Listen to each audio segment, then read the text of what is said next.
Good morning student. मेरा नाम रेणुका दीवान है और आज वेक्टर कैलकुलस का ग्रीन्स थ्योरम उसका इंट्रोडक्शन करा रही हूँ इस लेक्चर में। इसके बाद क्वेश्चंस करवाऊंगी। आज फिलहाल ग्रीन्स थ्योरम का इंट्रोडक्शन होने जा रहा है और ये वेक्टर कैलकुलस का पार्ट है। ग्रीन्स थ्योरम का इंट्रोडक्शन हो रहा है। ये ग्रीन्स थ्योरम लिखा हुआ है, इसको ये इसका फॉर्मूला है, इसको मैं एक्सप्लेन कर रही हूँ। इसके बाद हम लोग क्वेश्चन करेंगे जो मेरा लेक्चर 1 होगा। Right down the statement of Green's theorem. BSc हो चाहे बीई हो चाहे बीटेक के स्टूडेंट्स हो चाहे बीसीए हो, उनके में है ये सिलेबस में, और अदर यूनिवर्सिटी के जो स्टूडेंट है उनके में भी है सिलेबस में। ग्रीन्स थ्योरम के स्टेटमेंट को आपको लिखना है। Write down the statement of Green's theorem. Green's theorem का जो स्टेटमेंट है उसको लिखे बोल रहा है। तो statement, if C B the regular curve in X Y plane.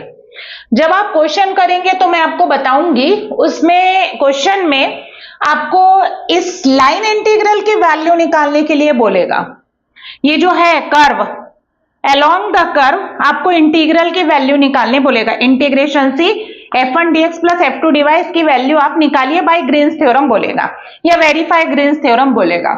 तो उसमें आपको कर्व दिया रहेगा, दो curve. If C B the regular curve in X Y plane, जो आपका कर्व सी बनेगा वो 2 या 3 कर्व के मिक्सिंग से बनेगा और वो किस पर बनेगा? एक्स वाई प्लेन पर बनेगा। तो बोल रहा है सी जो है वो एक कर्व है, एक कर्व जरूर है, लेकिन वो 3 जो कर्व होंगे उनसे मिलकर बनेगा या 2 कर्व से मिलकर बनेगा।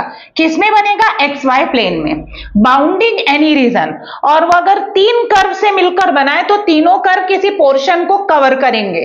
तो वो ऐसा पोर्शन जिसमें वो तीनों कर्व आ रहे होंगे, वो पूरा पोर्शन आपका रीजन आर कहलाएगा।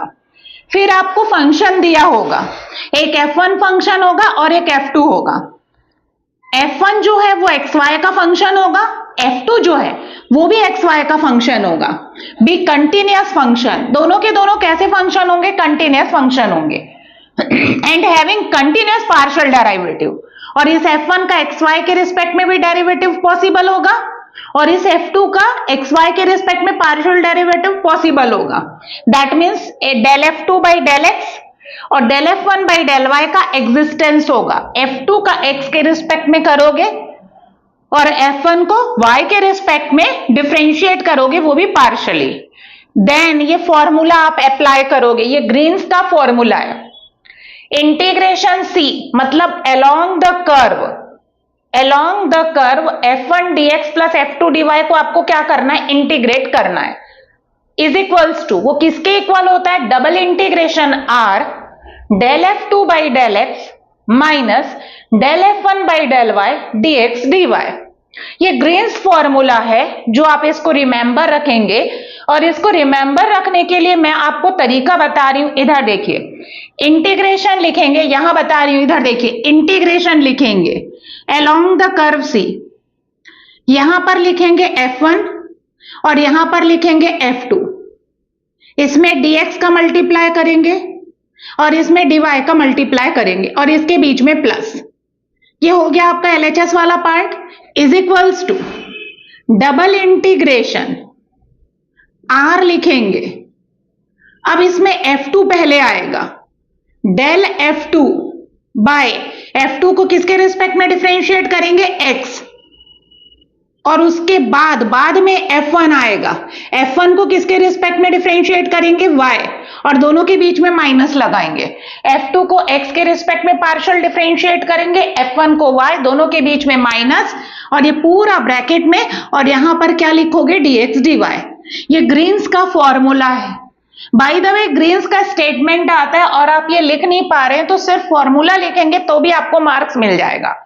तो आप सबसे पहले बताएंगे कि सी जो कर्व है वो किस पर बन रहा है? एक्स वाई प्लेन पर बन रहा है, और वो कर्व जो है किसी रीजन को कवर कर रहा है, बाउंड कर रहा है। कि वो जो कर्व सी है उसमें हमको क्या मिल रहा है? रीजन आर मिल रहा है। और f1 f2 कैसे फंक्शन है? कंटिन्यूअस फंक्शन है। दोनों किसके फंक्शन है? एक्स वाई के फंक्शन है।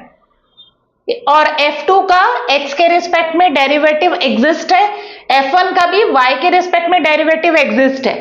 तब आप फॉर्मूला लिखेंगे, इंटीग्रेशन सी f1 f2 लिखेंगे, dx dy लगाएंगे, is equals to double integration r F2 पहले होगा डबल इंटीग्रेशन में और सिंगल इंटीग्रेशन में F1 पहले है। Del F2 by del X minus del F1 by del Y, ये पूरा ब्रैकेट में और बाहर dx dy। ये रीजन के अलोंग होगा और ये अलोंग द कर्व होगा, ये इंटीग्रेशन अलोंग द कर्व होगा और ये वाला जो इंटीग्रेशन है ये आपका जो रीजन रहेगा उसमें होगा। The line integral being taken the entire boundary C of the R, मतलब ये जो लाइन इंटीग्रल है इसकी वैल्यू आप कैसे निकालोगे, जो कर्व है, जो भी कर्व होगा आपका सी, उसके बाउंड्री के थ्रू आप निकालोगे। तो ये रहा स्टूडेंट ग्रीन्स फॉर्मूला। जैसे ग्रीन्स फॉर्मूला आता है तो आप सबसे पहले लिखिएगा, मेन चीज को लिख सकते हो। सी जो है C B the regular curve, C जो है वो कर्व है वो किस पर बन रहा है, एक्स वाई प्लेन पर बन रहा है। Region R bounding any region R, जो बाउंड कर रहा है किसको, रीजन आर को। F1 and F2 are the function of X Y, F1 और F2 किसके फंक्शन है, एक्स वाई के फंक्शन है। और F2 का किसके रिस्पेक्ट में पार्शियल डेरिवेटिव एग्जिस्ट कर रहा है, x, और F1 का किसके रिस्पेक्ट में पार्शियल डेरिवेटिव एग्जिस्ट कर रहा है, y। देन आप सीधा फॉर्मूला लिखिए, इंटीग्रेशन c F1 और F2 लिखोगे, F1 में dx का मल्टीप्लाई, F2 में dy का मल्टीप्लाई, बीच में plus, is equals to double integration r लिखोगे। F2 पहले लिखा आएगा, फिर बीच में minus F1, del F2 by del X minus del F1 by del Y पूरा ब्रैकेट में और इंटू dx dy। ठीक है, सो थैंक यू स्टूडेंट। अब इसके बाद मैं लेक्चर कराऊंगी।